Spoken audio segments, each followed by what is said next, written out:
वसल्लम की बारगाह में बेपनाह का नजराना पेश करने के बाद इंश्योरेंस टॉक्स में आज हम जिस टॉपिक को ले रहे हैं वो ये है कि क्या कुरान मजीद में भी इंश्योरेंस जैसी कोई हिकमत अमली मौजूद है, कोई हमें ऐसी हिकमत अमली तरतीब देने का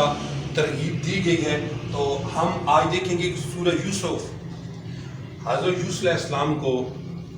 अजीज़ मिस्र बुलाते हैं कि मैंने एक ख्वाब देखा है, और जो मैंने एक ख्वाब देखा है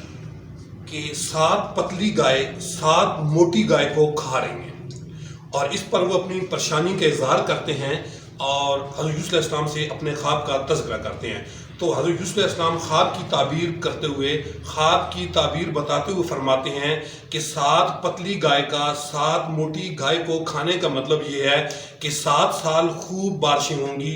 खूब गल्ला व अनाज पैदा होगा, और अगले 7 साल जो होंगे वो कहत के होंगे। लिहाजा आप ऐसा करें कि इन पहले 7 सालों में जहाँ पर खूब बारिशें हुई होंगी आप खूब गल्ला व अनाज पैदा करें, और जो अपनी ज़रूरत का है वो इस्तेमाल करें, और जो आपकी ज़रूरत का नहीं है उसको सेव कर लें, उसको महफूज कर लें। और महफूज करने का जो तरीक़ाकार है वो भी आपने बताया कि उस अनाज को, उस गल्ला को सिट्टों से यानी बालियों से नहीं निकालना। तो इस तरह करके पहले के 7 साल आपने खूब मेहनत करनी है,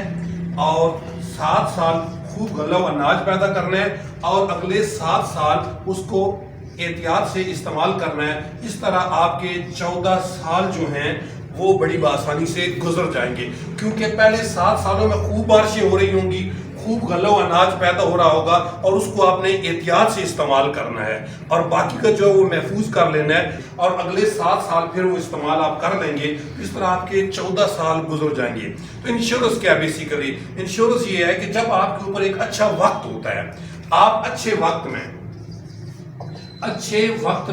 आप सेव करते हैं, आप बचाते हैं, और जब अल्लाह न करे आप पर कोई बैड पैच आता है, कोई बुरा वक्त आता है, तो उस वक्त आप उस पैसे को बुरे वक्त में इस्तेमाल कर लेते हैं। अल्लाह न करे वो बीमारी की सूरत में आता है, अल्लाह न करे वो हादसे की सूरत में आता है, या किसी की अर्निंग हैंड की डेथ हो जाती है। अगर खैर खैरियत के मामले देखते हैं, अगर बच्चों की हायर एजुकेशन का मामला आता है, या बच्चियों की शादी का मामला आता है, तो उस वक्त जो अच्छे वक्तों में आपने पैसा बचाया होता है उस वक्त जाकर वो इस्तेमाल कर लेते हैं। तो ये इंश्योरेंस की जो तरतीब है, जो इंश्योरेंस की हिकमत अमली है, ये हमें सूरह यूसुफ अलैहिस्सलाम से भी मिलती है। लिहाजा अगर हम इसके तहत प्लानिंग करेंगे आज अच्छे वक्त में, तो कल बुरे वक्त में ये हमें काम आ जाएंगे। आपका बहुत बहुत शुक्रिया।